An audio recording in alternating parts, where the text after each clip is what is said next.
Welcome to the Real Film Nerds Podcast.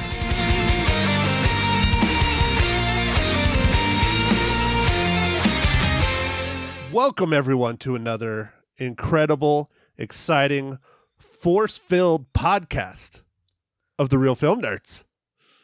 I'm your host in snowy, blistery Prescott, Arizona.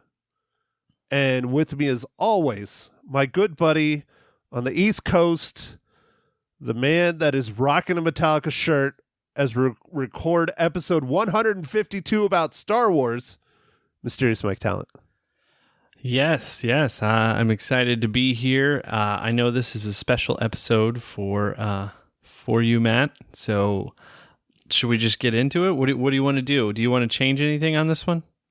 I want to do whatever makes you happiest, Mike, because you're wearing a Metallica shirt when you should be wearing a Star Wars shirt, and I'm thoroughly disappointed. Now I know what to get you for next Christmas and your birthday. Okay. Well, I'm sorry, Matt. This is just what I wore today. It's okay. I'll let it slide. Did you wear Star Wars every day that you go see it? How many times have you seen it? And did you wear a Star Wars shirt every time you went and saw it? Yes and yes. That's not a number, though, is it? No. Are you a politician now? Yes. Actually, you should answer with a question. Does that degrade me as a Star Wars fan if I did? There. I was trying to figure out a good question to answer. All right. So I've been slacking because, and both of us have been, well, not slacking. I've been very ill all week. So that's why we didn't get the podcast recorded. I was down south and I caught the plague from someone or someone's offspring at work, most likely. And it's put me down pretty much all week. So Christmas was good. It was all right. Mike, how was your Christmas? Christmas was really good. It was fun. Mine was fine other than being sick. But I did get to see Star Wars 3 times. Okay. I saw it twice on opening night, and I think I discussed that in our Rise of Skywalker Episode 8 podcast, right? Yeah, I believe you said you had tickets to see it twice, yes. Yep, I went at 6 o'clock with a bunch of the Blue Milk guys. We took up an entire row, like the complete row. There was, I don't know, I think 15 of us, 16 of us, something like that. Oh, that's awesome. And then I went to the Game On comic book shop and games and stuff at the mall here, their private showing with my buddy Josh, who owns the comic book shop, and watched it again. And literally, I walked out the theater. I went to the bathroom. Josh was there. He said, dude, it's getting ready to start. And we went into the other theater. It's perfect. Wow. Perfect No, time. that's awesome. So you saw it with a bunch of good people twice. I bet that really changed the experience. How was the third time? The third time I took my mom and my nephew who had already seen it. And there was a lot of young people because we went on Sunday night back home at your old employer, which I'm not a huge fan of what they're doing, by the way, Mike. They are turning into AMC. Oh, yeah? What are they doing? They had over 30 minutes of ads and trailers. 30 minutes? Over 30 minutes. So if the showtime was at 2:30, the movie didn't actually start till 3? Our showtime was at 8:15.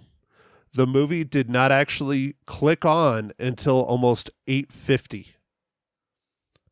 Wow. Man, no, that's pretty desperate. That was really bad. And I was like, if I would have known, I would have done like what everybody else in the theater did and showed up 20 minutes late. Now, are they on a reserved seat system? Yes. They implemented the reserved seat system this year, I believe, according to my nephew. Okay. All right. So the third time, it was good. It was a lot of military and teenagers and things like that. It was on, I think, Sunday night, Monday night, something like that. It was still good. A lot of the same reactions I experienced in the 2 previous showings. A lot of the, same kind of things that we will definitely get into when we get to the spoiler part. But yeah, I enjoyed myself. I know I will definitely be seeing it in the theaters at least 1, maybe 2 more times depends on time off and how much snow we get, because it is snowing here right now. Woo! Nice, man. Nice. Yeah. You think it's going to close work? Like, are you going to get a snow day, or should we call it a Star Wars day? I would be okay with that. Yeah. I would love a nice little Star Wars day. I would just sit here and watch, the wars, my beloved The Wars. Although, one thing, not to get too off topic, because I do this all the time, and that's why you're here. You're supposed to keep me in check, Mr. Talent. Okay. But the Marvelous Mrs. Maisel. I introduced my mom and my nephew, Michael, to the Marvelous Mrs. Maisel, and they powered through the first season in 2 days.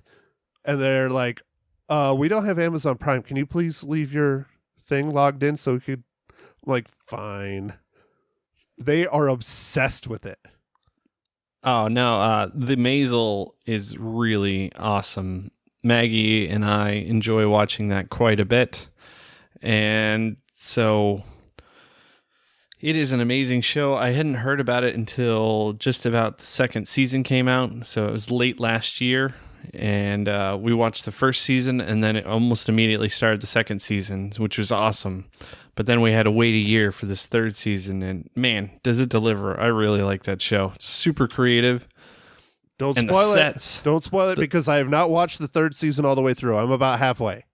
No. The sets in the show, this is just general stuff, are just incredible. That first episode in the hangar was beautiful. I really liked that. That was really neat. Really well done. Yeah, I don't know what they do to get all that stuff working, but we can't stay on this topic too long. I know. Not to get too off topic, but I definitely feel that we're coming to the end of the decade, and I feel that Marvelous Mrs. Maisel, along with Watchmen and Chernobyl and Silicon Valley, are some of the best shows of the past 10 years. They're just incredible. All right. Yeah. No, Maisel's awesome, man. Definitely incredible scripts, everything. All right, Mike. Well, shall we do it? You want to start giving us the rundown for the current last Star Wars film, Episode 9, The Rise of Skywalker? Because it's not the last. There's going to be a lot more coming down the pike, because you know how Disney likes to take a horse and beat that horse and then beat it some more, and then when there's nothing left but ground and bloody mess, still beat it. Yes, I do realize that, Matt. And I know there will be more Star Wars movies. I just don't know if they will have all the Skywalker family, or I don't know if it's going to be in the same vein, but we'll see. It doesn't matter. For right now, it's the last movie. And the director is back, J.J. Abrams, and screenplay was Chris Toro. J.J. Abrams' story was by Derek Connolly, Colin Trevorrow, Chris Toro, and J.J. Abrams. And this was starring Carrie Fisher, Adam Driver, Daisy Ridley, John Boyega, Oscar Isaac. And for the story, the First Order and the Resistance battle once again. Will the Resistance rise? General Organa, Poe, Rey, Finn are all back for their final installment in this epic saga. Did you write that one too, Mike? Yeah. Dude, you're getting better. You're getting really better. I'm going to start making you write the show notes. I keep threatening that. I'm going to make you do it. Yeah, no, I'm trying to do a little bit more, man. You should type that up and send that to me, and I'll put that in there instead of the IMDb one, which is one sentence. It's after Palpatine mysteriously returns, the Resistance faces the First Order once more in the final chapter of the Skywalker saga. Yeah, yours is better. Maybe you should submit it to IMDb. Wow. Yeah, maybe I should. Anyway. All right, Mike. So how are we doing your structure? What are we starting out with? So now we're just going to talk about technical things, Matt. Dude, it was great. Yeah. The action was incredible. The sets were great. Carrie Fisher, I mean, that was incredible. Absolutely incredible. I'm just going to leave it at that without, getting too much more in depth. But I thought what they did with her was really, really astounding and well done. Yeah, the sets were good. I liked. So J.J. Abrams has this tendency to have these lens flares. It's like one of his characteristic things, and he only had a couple in this. It wasn't too lens flare crazy, so it was good. Sounds like you're disappointed. No, I thought it was good. I'm sure there's probably an internet meme already out there that's like the J.J. Abrams version of the trailer, and it'll have like a lens flare every second.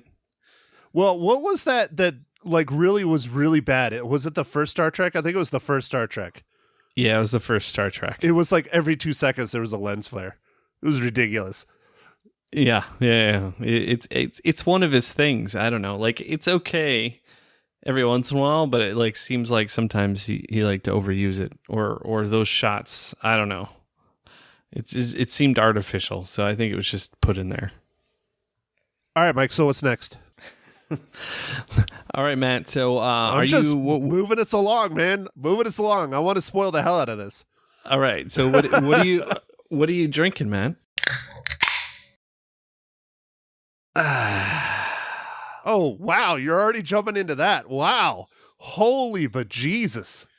Well, Mike, thanks for asking. I got a special drink. I have it in the entire bottle. I flashed it at you earlier at another time. Let me see. There we go. Oh, yeah. It is from the Buffalo Trace Distillery. It is their delightful bourbon cream. Ooh, that sounds good, man. If you have never had it, it's not like an expensive bottle, but it's not cheap either. I definitely recommend it. I like it just over a little bit of ice, but I'm sure it would go great in like coffee. It's very reminiscent of like Bailey's kind of, but it's bourbon. All right.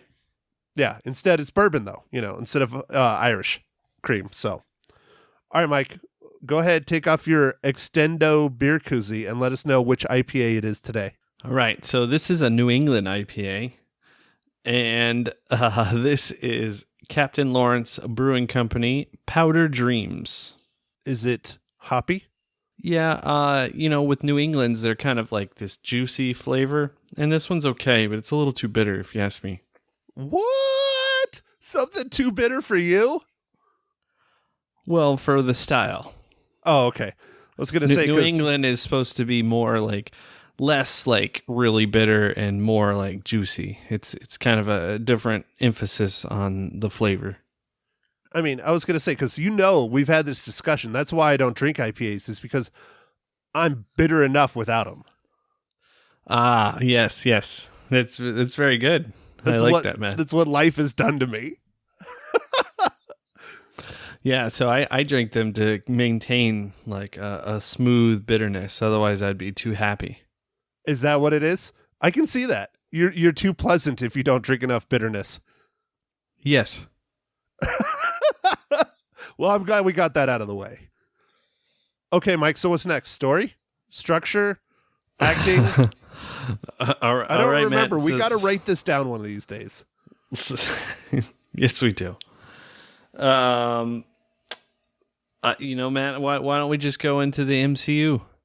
You want to go that far? Okay, well, before we get there, I want to talk about the script. Okay.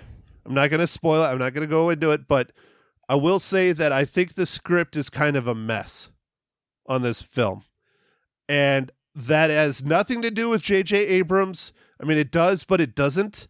I think he did the best he could with what he was given coming out of The Last Jedi, and the original script writer and director for this film, Colin Trevorrow, who got fired as well. So JJ inherited a giant mess. I think he did great with what he had, but it still was a hot mess. Okay. And I'm sure you will elaborate on this more. I don't know. To me, without getting into spoilers or anything, this movie flowed better, and I like that. So speaking about flowing, no, that doesn't flow at all. Doesn't flow at all. See, you're laughing. You're not even like doing it in the mic. Go ahead, laugh at me. It's fine. People do it all day. There you go. That's better. Okay, so speaking about not a good segue into the Marvel Cinematic Universe, Mike, How does Star Wars Episode 9, The Rise of Skywalker, relate to the Marvel Cinematic Universe?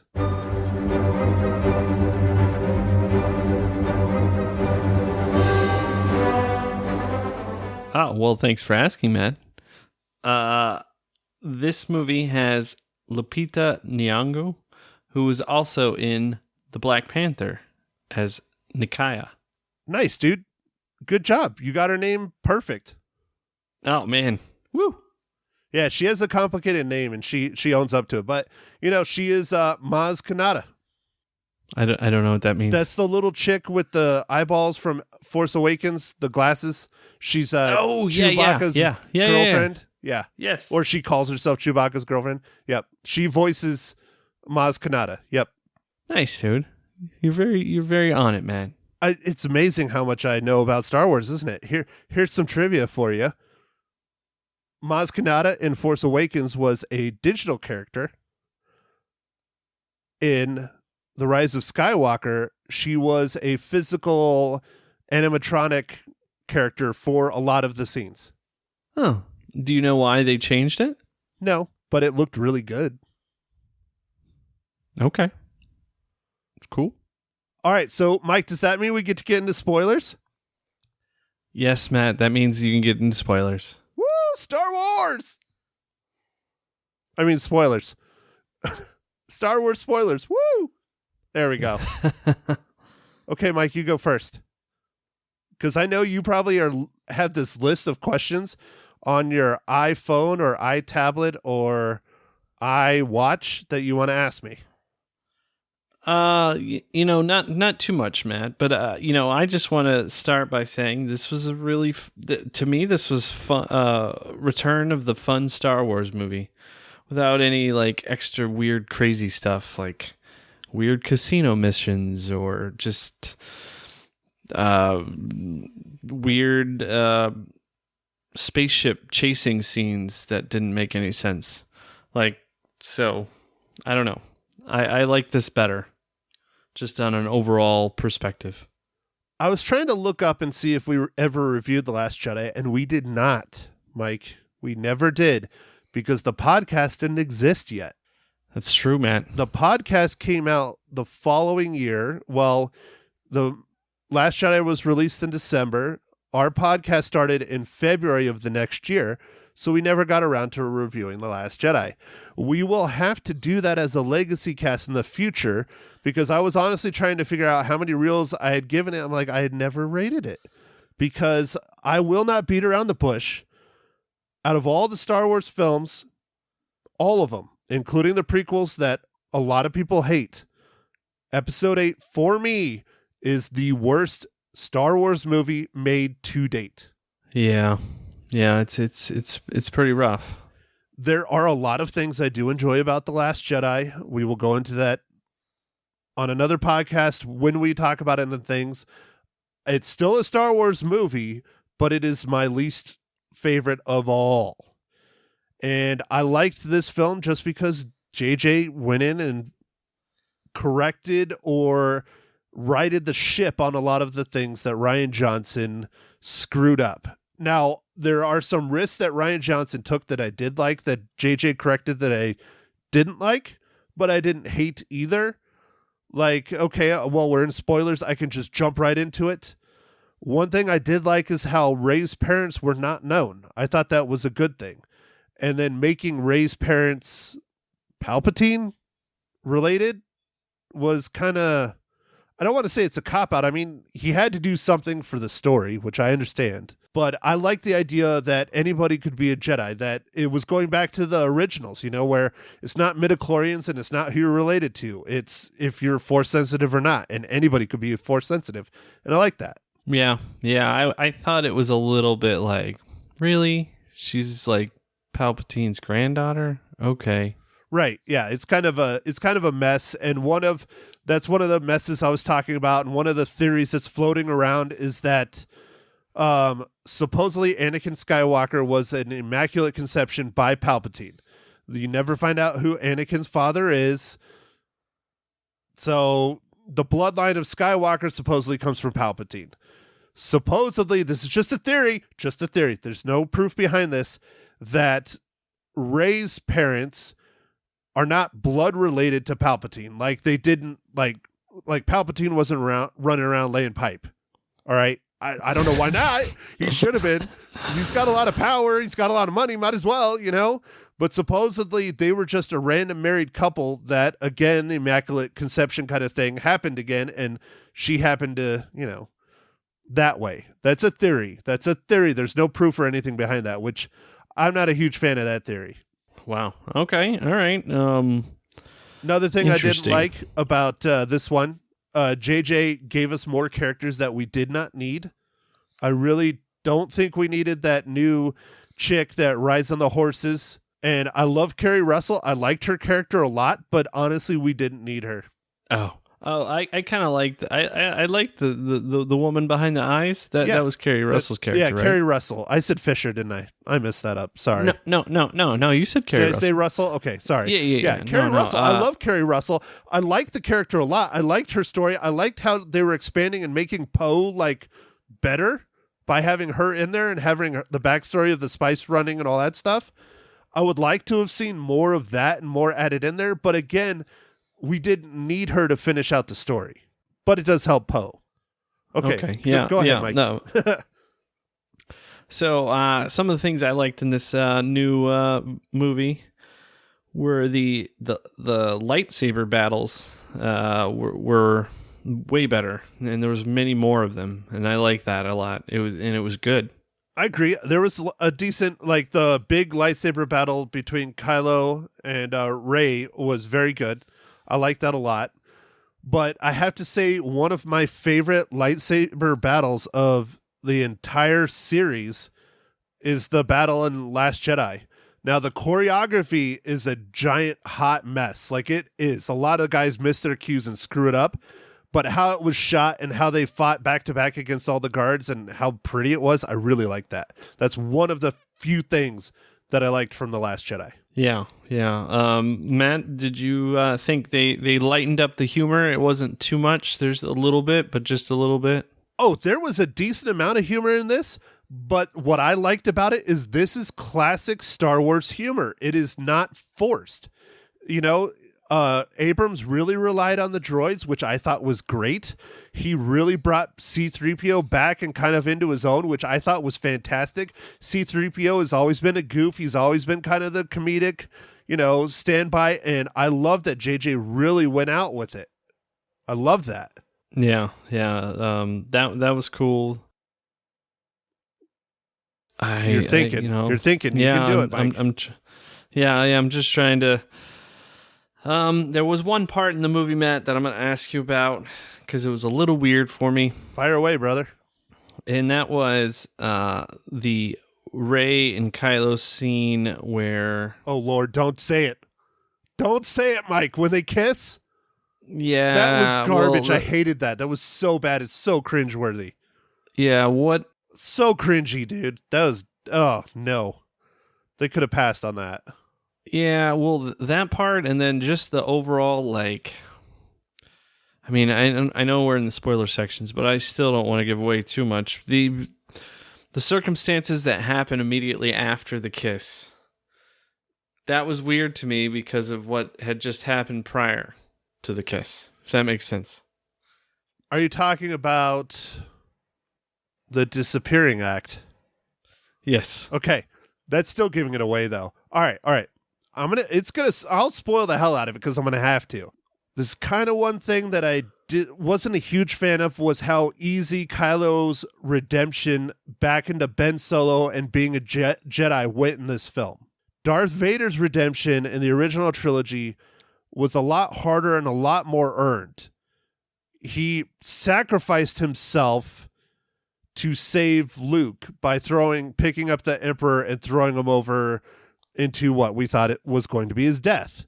Kylo does kind of the same thing, but his redemption comes at the scene with that I don't want to unveil, but there's a person in it. It's after the lightsaber fight with Rey. He wasn't even in the credits, so I'm just going to leave it at that because it was a great, kind of cameo. Loved it. That's kind of when he goes from Kylo back to Ben Solo, but it's too quick, it's too easy, it's too simple for his redemption. And that whole thing started with Rey, basically killing him and then saving him. And so when a Jedi is killed, they die just like everybody else. If you remember in Phantom Menace, Qui-Gon Jinn, when he died, he was burned on a big fire pit thingy. Yeah. Like the classic Vikings and all that kind of stuff. Well, later on, you find out that Qui-Gon Jinn kind of found out how to turn himself into the blue glowy, but not quite. You never see him as a blue glowy, but you hear him. When the Jedis learn how to do that, where they can turn themselves into a blue glowy, that's when their bodies go completely away. So it happened to Obi-Wan Kenobi. It happened to Yoda. It happened to Luke. It happened to Leia in this film. Spoilers again. And then when Kylo died, it happened to him. So basically, it means he was a Jedi and now he's a blue glowy, which I'm not a huge fan of because his redemption was way too easy. Yeah. I did, speaking of other spoilers and things, I did like that they had Rey doing some training with the Force in this one, just to try and explain some of the stuff, and then also seeing Finn acknowledging some Force sensitivity and some different things. So I don't know. I thought that was better. Excellent, because JJ even teases Finn having a little bit of Force sensitivity in The Force Awakens, just a tidge. But a little bit, he keeps saying he has these feelings. Well, he has way harder feelings than this one. And that's, JJ even came out and said publicly after the premiere, not like the Hollywood premiere, but after like the nationwide premiere, that there's that scene where Finn says that he has to tell Rey something, and then they get sucked down into the sand. Yeah. Well, Finn is not telling Rey that he loves her. He's telling her that he is Force sensitive, or he thinks he's Force sensitive. Oh, okay. Cool. According to JJ. So I thought that was pretty neat. I loved that they had training finally. The training honestly should have been in The Last Jedi, but of course Rian Johnson did what he wanted. And that's why this new trilogy has been such a hodgepodge. And Matt, being the super Star Wars fan that you are, do you think there was a lot of fan service in this to try and fix the story? I mean, obviously you're kind of saying there is, but that was one of my first things I said when I walked out of the theater the first time, is that there was so much fan service, it's almost like annoying, which some of it was really, really good, and some of it I could have lived without. It was just too much. Like, I'll use one example.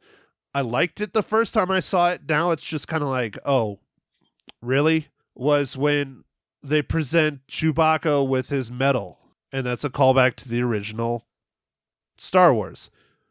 It was. Because Chewbacca didn't get a medal. And it's just like, really? I mean, yeah, the first time you see it, you're like, oh, he finally gets recognition. But then you're like, why? It's 100% in there to make you go, oh yeah, Star Wars Episode 4. Right. Okay. All right. And then, Matt, this was pretty weird to me, and I don't know exactly why it was in it. What's up with the random Ewoks? Okay, that's actually some nice little trivia I can tell you. That's a callback to Return of the Jedi. They're going to all the different systems as they're celebrating. The random Ewoks are not quite that random. It is Endor, it is the Ewoks, and it is an Ewok we are familiar with from Return of the Jedi. Do you know his name, Mike? Oh, no, I mean, I think I know who plays him, but I don't. What's the actor's name then? Oh, he's the dude who does the Leprechaun and stuff. I can't think of his name, though. Yep. He's also the dude that plays Willow. Yep. Come on, Mike. I'll get it eventually. As soon as the internet loads up. Come on, Mike. It's Warwick Davis. Yeah. Oh, man. I've actually seen him at Star Wars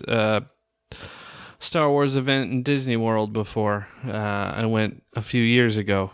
You lucky bastard.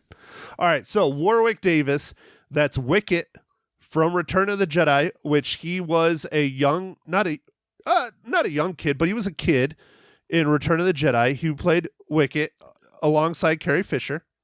He reprises his role, and standing next to him is another little teddy bear creature. I'm forgetting the name. Ewok.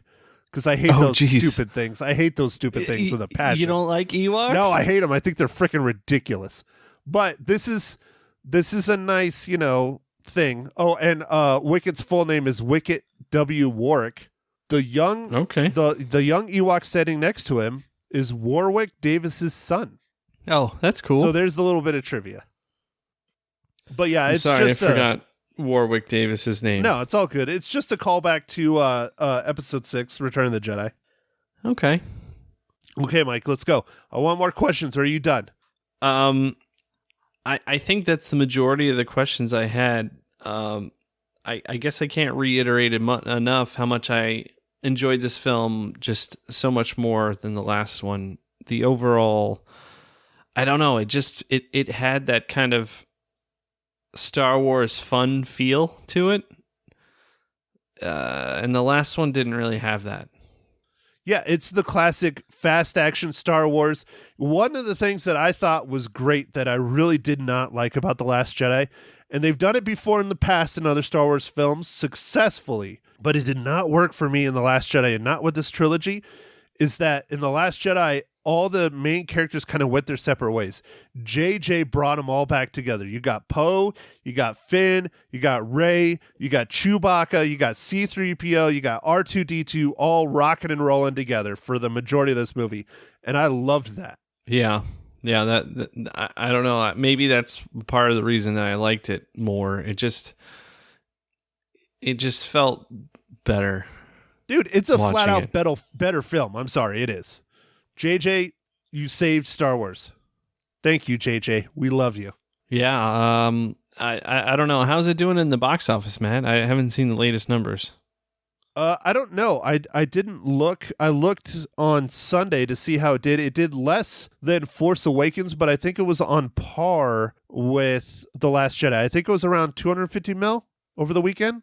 Okay. I know it had one of the biggest selling tickets or biggest selling movies on Christmas Day at like 32 million just on Christmas Day. Wow. No, that's awesome. So I'm not sure what it's up to now, but I think it's doing well. I don't know if it's going to hit the level of Force Awakens because Force Awakens was really something special.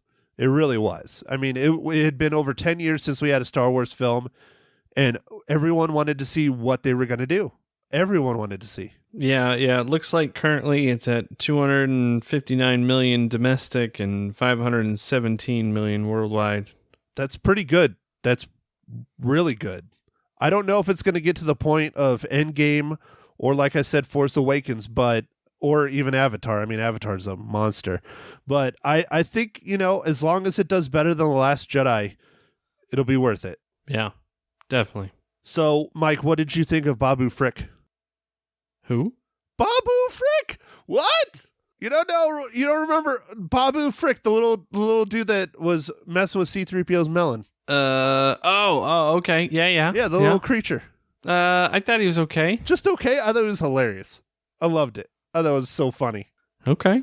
Especially when he pops up at the end. He has no reason to be in a space battle, and he just pops up because he wanted to go. He's like, I'll go for a ride.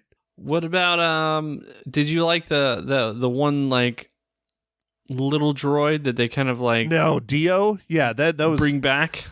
Dio was a waste, man. That was a waste of a character. He didn't do shit. Kind of seemed like a claptrap from a certain game we play. Yeah, kind of. He kind of was like Claptrap, wasn't he? But no, not to shame Dio, but I think Dio was 100% thrown into this movie just so they can have another droid toy to sell. Oh, all right. That's disappointing. And I will buy it. It's fine. No, I won't. I never bought a BB-8. They're freaking expensive, those Spheros. Yeah, they're expensive, man. Yeah. Well, they're pretty good, though. Yeah, they're like exactly like how they work in the movie. It's amazing.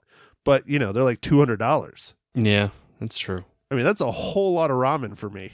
A whole lot. Yeah, that is. Man. Okay, so you want to hear some of my gripes? Yeah. Tell us. I'll try not to get into too many, but I wasn't a huge fan of how they retconned Palpatine's death, and they never really explained it. They said, "Oh, cloning or dark magic," and of course, a Hobbit tells us, "Yeah, that makes sense." I'm not sure. Like, is he a clone? Is he raised from the dead? Is he a zombie? Is he zombie Palpatine? JJ, we need a little more clarification. If you're going the cloning route, that's fine. As I brought up in the pre-Star Wars, that was one of my guesses, is that was Palpatine was going to be a clone, because that's what they did in the books.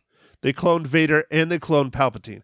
But I would have liked an answer on that. I'm not a huge fan of the Sith world. Like, I don't understand like where all that came from and how they built all those Star Destroyers and who are all the minions in robes that are sitting there watching them. I like to think that it's the like Sith from the old and they're just like spirits hanging out. They're not like actual Sith people.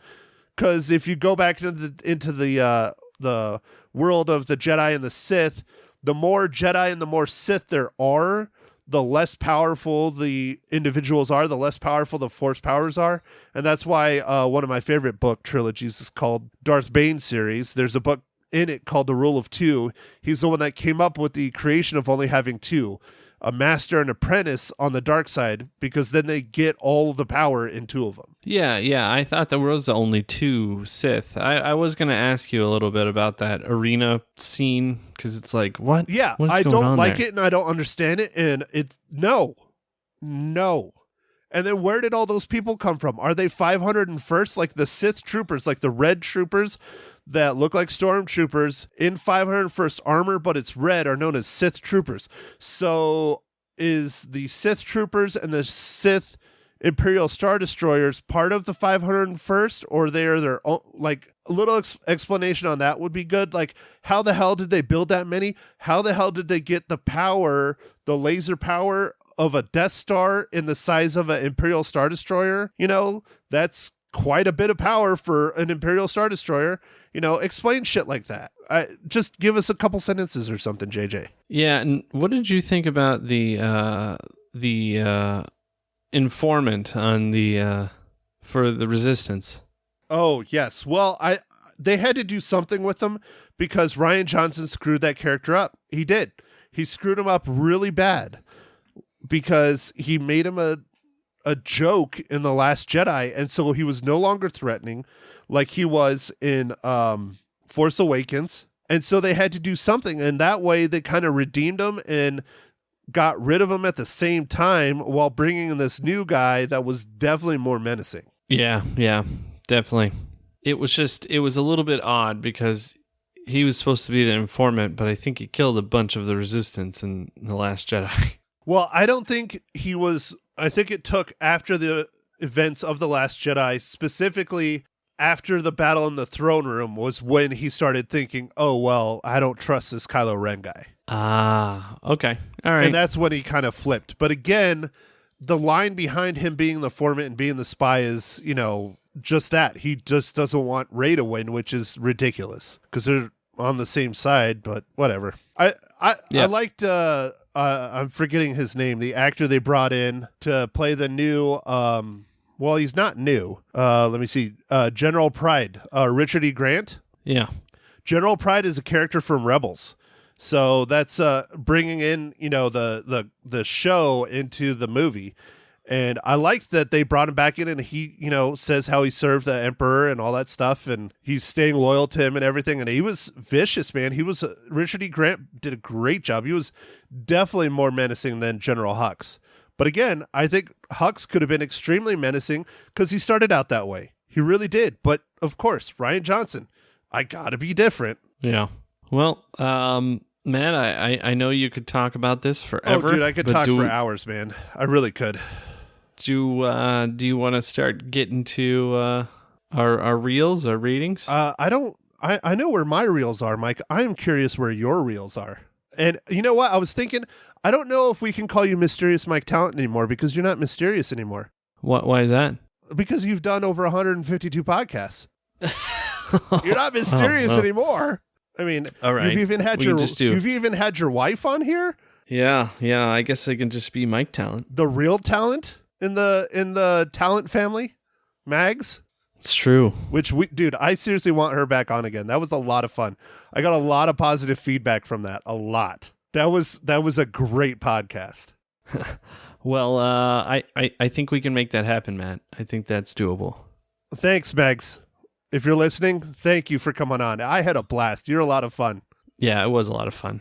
All right, Mike, how many reels do you give Star Wars Episode 9, The Rise of Skywalker? I'm going to give this 4.5 reels. I really enjoyed this movie. What? Holy shit. How are you giving it a higher rating than me? That is impressive, Mike. That is impressive. I love it. Hey, I don't know. Maybe it was just when I saw it. Maybe it was who I saw it with. But I enjoyed this one a lot better, man. I enjoyed it. I saw the pic on the socials, man. You had quite a crew that went. Yes. Yeah. Quite a few people, yeah. Did you ask Vincent what he thought about the film? I think he liked it quite a bit, but we didn't get a good amount of time to talk to each other afterwards. Yeah, if things would have worked out better, it would have been great to have him on here too. But it's been a rough week, brother. It's been real rough for both of us. Yeah. Yeah. Well, I mean, it's hard, man. The holidays always, you get, everything's different because you're doing stuff out of normal and. And I get sick, and it's not even from drinking. Terrible. Yeah. Yeah. So, all right, I got to give a shout out to Real Film Nerd superfan, Lord Steven of the House Stockmarthian. For his rating, he immediately asked me what I thought and told me what he thought. He thinks this is the second best Star Wars movie ever made behind the original. He gave it 7 out of 5 reels. 7 out of 5? Yeah, how the hell do you do that? Yeah, like I think even when you're turning it up to the hypothetical 11, it's 6. Right. He was going to 12. I'm like, no, it doesn't work like that. So anyways, all right. I enjoyed this film quite a bit. But again, I am a critic. It is Star Wars, and I do know a lot of the lore. I know a lot of the stuff outside of the films, as you've alluded to many times, Mike. It's a passion of mine. It's not my favorite Star Wars film. It's definitely towards the top. It's definitely close to the top of the new trilogy. I mean, I really liked Force Awakens. I really liked that movie, but I give it 4 out of 5 reels. Wow. Okay. So not too bad. Not too bad. No, that's still really good. Respectable, man. Respectable. All right, Mike. So you want to talk about what we are going to try to review next week if we can. I was going to try and see it this evening, but I don't know if I'm going to make it. I might have to try and scramble on either Saturday morning before I go to the game or maybe Sunday morning. I don't know. But we're going to see a serious movie with Mr. Adam Sandler, if you can believe it. Yeah, I've actually seen a couple of his serious movies before. He did this movie called Punch Drunk Love quite a few years ago, and it was really good. Yep, I watched that as well. And then what was it? Spanglish? Spanglish was pretty serious. Spanglish was very serious, yeah. Yep. But it's the first time he's done a serious role in a long time, and people are saying possible Oscar nomination for Mr. Sandler. Really? You think? You think he'll It's the rumors. It's the rumors. The film we're talking about is Uncut Gems, people, by the way. Yeah. And it looks really interesting. Looks like an interesting movie. And, Adam Sandler can act really well. I think he's just always kind of stuck to what he's comfortable with. And that's been a lot of the comedy stuff. Well, I think it's just my personal opinion. He's kind of fallen apart in the past few years because he's kind of doing like over the top, like really over the top. Like some of my favorite films that he's done is stuff like Happy Gilmore, Billy Madison, things like that, where yes, they were slapsticky, but they weren't extremely over the top. They were smart in several ways. They had their slapsticky comedy, but they also had points to the films. Where now, like, some of those ones he did for Netflix, like, they were just bad, man. They were just really bad. Oh, yeah. Yeah. They weren't... The murder mystery one was okay. It wasn't great, but it was okay. So, yeah, I'm happy to see Adam Sandler get away from being behind the camera, let someone else direct it, and you do your job as an actor. I'm excited to see that. Again, it's been a while, but I'm excited. Yeah. This should be a different one to watch. We'll see if it gets some nominations. I mean, it's coming out right at the right time. Another movie, Matt, that I look forward to reviewing fairly soon with you is that movie 1917. So hopefully we'll get that. Yeah, I was really hoping to do that this week because it came out on Christmas. But the problem is it is extremely limited release in Christmas, which means that they released it in LA and New York, and that's it. Yeah, that tends to be the way it is this time of year with the nominations. To be able to be nominated, they have to have it released, I think, in like 2 theaters, I think. Right. And so they do New York and LA always. So that gets its wide release, I believe, January 10th. And I am very excited about that film. I really want to see it. There's not been a whole lot of World War I films done, let alone really good World War I films. And the way they shot it, I'm really interested in. And I mean, it's going to be like Birdman for war movies. Yeah, I'm definitely looking forward to seeing it, and you can look forward to hearing about it from us. Not too long. Yeah, not in the too distant future. Yeah. All right, Mike. Well, I think that's all I got. I definitely say go out and see Star Wars in the theaters at least 5 times. Okay. All right. 5 times. So, my count right now is I'm a little low, people. I only have 1, so I've got to watch it 4 more times, and I've got to watch Uncut Gems. So, I got a lot of movie watching. You don't have to do it by next week. Star Wars is going to be out for a while. It's going to be out for a while. So you can go, like once a week for the next month. All right? Oh, I thought I had to watch it every day until it was done. You could do that too. That's fine. No complaints on this side. But no, definitely, if you're even considering it, please go see this in the theaters. I enjoyed it. It's Star Wars. This is what Star Wars gave us, these giant blockbusters and these giant dramas, and yeah, just pay your tributes. I know I'm going to see it at least probably twice more, I think, if I can make the time, if I don't get too busy. Definitely at least once more. Mike, realistically, how many more times do you think you're going to see it in the theaters? Maybe once? I'll probably try and see it one more time. Yeah. Depending on how much time I have to do some things. But I'll try and see it one more time. It's tough, man. It is a 2.5 hour long movie, so it's tough. It's a lot of time to dedicate. But it was, I honestly, not to brag, but I knew going in it was going to be tough. The double feature was going to be tough. But you know what? I did it. I did not get up and go pee during the movie, either showing. Oh, man, dude, that is tough. Although that pee between the showings, it was at least 15 minutes.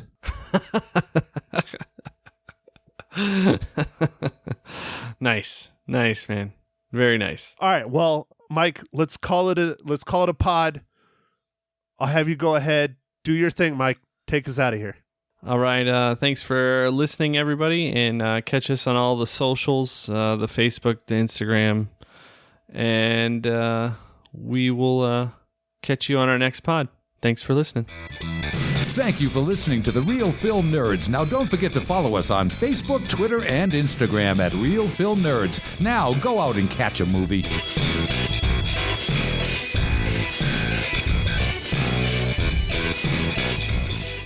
All right, I've been waiting for this interview all morning. Matt Hinshaw from the Real Film Nerds podcast in studio with me on Magic 99.1.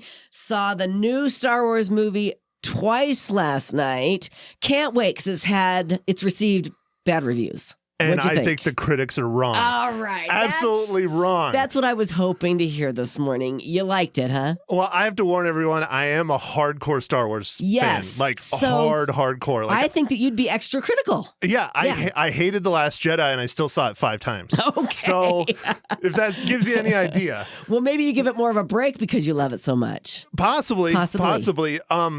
I enjoyed The Rise of Skywalker. I thought it was great. There were some things I didn't like. Yeah. There's a lot of fan service. A lot. A lot. So much it's almost kind of annoying. All right.